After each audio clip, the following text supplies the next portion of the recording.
आज जरा एक पल के लिए सोचिए, अगर अचानक गूगल काम करना बंद कर दे तो हमारी ज़िंदगी कैसी हो जाएगी। ना हमें सवालों के जवाब मिलेंगे, ना किसी जगह का रास्ता, और ना ही सेकंडों में कोई जानकारी ढूंढ पाएंगे।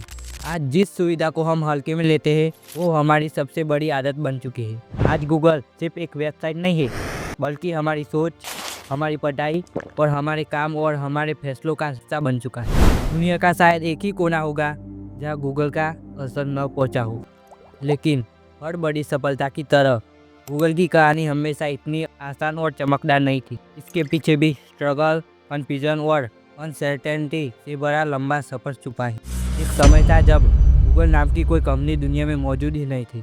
तब लोग इंटरनेट का इस्तेमाल तो करते थे, लेकिन सही जानकारी तक पहुंचना किसी चुनौती से कम नहीं था। उस दौर में इंटरनेट बिखरी हुई जानकारी का एक विशाल जाल था। उस समय लाखों वेबसाइट थी, लेकिन यह तय करना मुश्किल था कि कौन सी जानकारी भरोसेमंद है और कौन सी नहीं।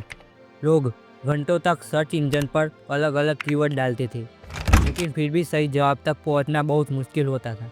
इंटरनेट था, लेकिन समझदार नहीं था। असल समस्या जानकारी की कमी नहीं थी, बल्कि सही जानकारी को पहचानने की। और यही से एक ऐसे विचार का जन्म होता है जिसने आगे चलकर डिजिटल दुनिया की दिशा ही बदल दी।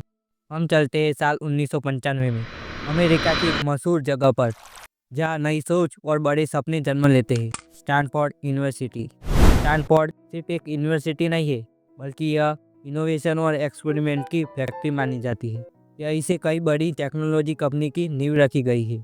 इसी यूनिवर्सिटी में पढ़ाई के दौरान मिलते हैं दो छात्र जिसकी सोच आम छात्रों से बिल्कुल अलग थी। पहले छात्र का नाम था लैरी पेज, शांत, गहराई से सोचने वाला इंसान और जिसे सिस्टम और स्ट्रक्चर को समझने की दिलचस्पी थी। और दूसरे छात्र का नाम सर्गेई ब्रिन, थोड़े अलग स्वभाव के लेकिन तेज दिमाग, एक्सपेरिमेंटेशन से डरने वाले नहीं। शुरुआत में दोनों की सोच अक्सर टकराती थी, दोनों की पर्सनालिटी अलग थी और कई बार तो दोनों में बहस हो जाती। लेकिन इन डिफरेंस के बावजूद दोनों को एक चीज जुड़ती थी, क्यूरियोसिटी। दोनों हर चीज के पीछे का लॉजिक जानना चाहते थे। इस क्यूरियोसिटी के दौरान लैरी पेज के दिमाग में एक सवाल बार बार घूमने लगा, जिसने आगे चलकर इतिहास बना दिया। लैरी ने सोचा कि इंटरनेट एक किताब होता तो हम कैसे तय करते कि कौन सा पन्ना सबसे जरूरी है और कौन सा नहीं। यही सवाल आगे चलकर गूगल की नींव बना। एक ऐसा सवाल जिसने इंटरनेट को सिर्फ इंफॉर्मेशन का ढेर नहीं, बल्कि समझदार सिस्टम बना दिया। लैरी पेज के उस एक सवाल ने धीरे धीरे आइडिया का रूप लेना शुरू कर दिया। उन्होंने महसूस किया कि इंटरनेट पर मौजूद हर पेज की वैल्यू बराबर नहीं होती। कुछ पेज दूसरों से ज़्यादा महत्वपूर्ण होते हैं।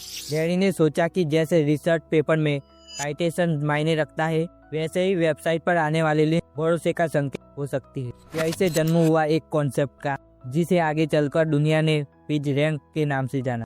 पेज रैंक का मतलब था कि किसी वेबसाइट की अहमियत उसके वर्ड से नहीं, बल्कि बात से तय होगी कि वो कितनी वेबसाइट उसे रिफर कर रही है।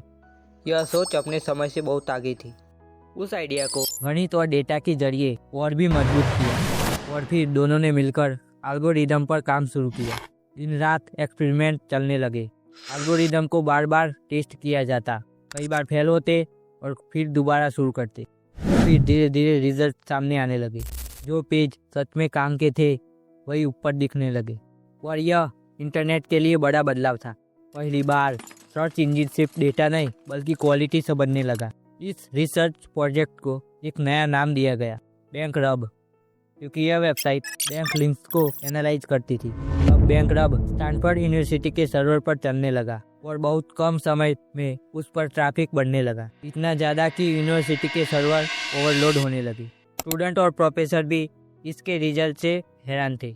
अब ये साफ हो गया था कि ये सिर्फ एक एकेडमिक प्रोजेक्ट नहीं है, बल्कि बहुत कुछ बड़ा होने वाला है। लेकिन किसी भी बड़े आइडियाज़ की तरह यह भी रिसोर्सेज की कमी थी। सर्वर चलाने के लिए पैसे चाहिए थे, हार्डवेयर चाहिए था, और सबसे ज़रूरी समय चाहिए था।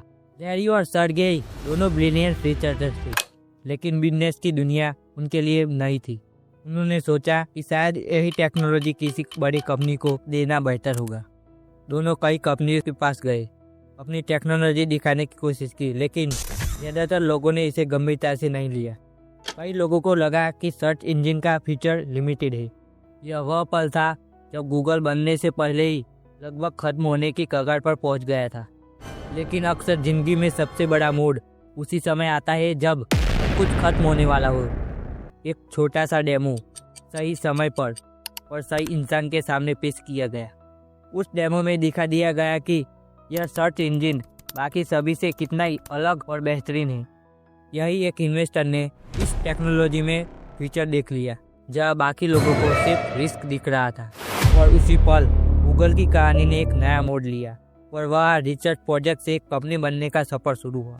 पहला इन्वेस्टमेंट मिलने के बाद गूगल को सिर्फ पैसे नहीं मिले बल्कि समय और भरोसा मिला। अब लैरी और सर्गे अपने आइडियाज़ को सही मायनों में एक प्रोडक्ट बनाने पर ध्यान दे सकते हैं। उनका पहला गोल साफ था, सर्च को तेज, साफ और ज़्यादा एक्यूरेट बनाना ताकि यूजर को बिना भटके सही जवाब मिल सके। उस दौर के दूसरे सर्च इंजन भारी डिजाइन और एड से बड़े होते थे, लेकिन गूगल ने सादगी को अपनी ताकत बना दी। एक खाली सा पेज, सिर्फ एक सर्च बॉक्स और प्रॉमिस सही जानकारी और सही समय पर। यूजर को यह सिंपलिसिटी बहुत पसंद आई। लोग धीरे धीरे गूगल पर भरोसा करने लगे। ट्रैफिक बढ़ने लगा, क्वेरीज बढ़ने लगी और सर्वर पर दबाव बढ़ने लगा। गूगल की टीम छोटी थी लेकिन मेंबर मल्टीपल रोल निभा रहे थे, कोडिंग, टेस्टिंग और प्रॉब्लम सॉल्विंग। कई बार तो रातें सर्वर रूम में बीत जाती जहां टीम लगातार एरर्स को ठीक करने में लगी रहती थी। इसी दौर में गूगल ने एक बड़ा फैसला लिया, यूजर एक्सपीरियंस से कभी समझौता नहीं किया जाएगा। और यही फैसला आगे चलकर गूगल की सबसे बड़ी पहचान बन गया। अब सवाल था कि इतना बड़ा सिस्टम चलेगा कैसे? सिर्फ सर्च से कंपनी ज़्यादा दिन तक नहीं टिक सकती। इसी सोच के साथ गूगल ने एडवर्ड सिंह को नए तरीके से देखने का फैसला किया। पारंपरिक एड्स की जगह गूगल ने रिलेवेंट और यूजफुल एड्स दिखाने का मॉडल बनाया और यही से जन्म हुआ एडवर्ड्स का, जहाँ एड्स यूजफुल और सर्च से जुड़े होते हैं। इस मॉडल ने तीनों को फायदा पहुंचाया, यूजर्स, एडवर्टाइजर और गूगल को। गूगल ने पैसा भी कमाया और यूजर्स का भरोसा भी बनाए रखा। इसके बाद गूगल ने धीरे धीरे अपने प्रोडक्ट की दुनिया बढ़ानी शुरू की। जीमेल लॉन्च हुआ जिसने ईमेल को पहले से कई ज़्यादा फास्ट और ऑर्गेनाइज्ड बना दिया। लोगों को फ्री में ज़्यादा स्टोरेज मिला जो उस समय का बड़ा सरप्राइज था। और फिर आया गूगल मैप जिसने दुनिया को दिखने और समझने का तरीका बदल दिया। अब लोग नई जगह जाते समय भटकते नहीं थे और रास्ते जैम में होते थे। उसके बाद गूगल ने मोबाइल की दुनिया में कदम रखा। एंड्रॉयड के जरिए गूगल ने स्मार्टफोन को हर इंसान तक पहुंचाने का सपना देखा। धीरे धीरे एंड्रॉयड दुनिया का सबसे ज़्यादा इस्तेमाल किए जाने वाला मोबाइल ऑपरेटिंग सिस्टम बन गया। गूगल अब सिर्फ एक सर्च इंजन नहीं बल्कि हमारी रोज़मर्रा की ज़िंदगी का हिस्सा बन चुका था। इतनी तेज ग्रोथ के बाद गूगल के सामने एक नई चुनौती थी कि इतनी सारी इनोवेशन को एक ही स्ट्रक्चर में कैसे संभाला जाए बिना फोकस खोए। इसी सोच के साथ साल 2015 में गूगल ने एक बड़ा स्ट्रेटेजिक फैसला लिया जिसने पूरी कंपनी की दिशा बदल दी। गूगल को एक नई पेरेंट कंपनी की तरह ऑर्गेनाइज किया गया और इसी से जन्म हुआ अल्फ़ाबेट INC। अल्फ़ाबेट का मतलब गूगल सिर्फ एक प्रोडक्ट नहीं बल्कि एक बड़े विजन का हिस्सा है।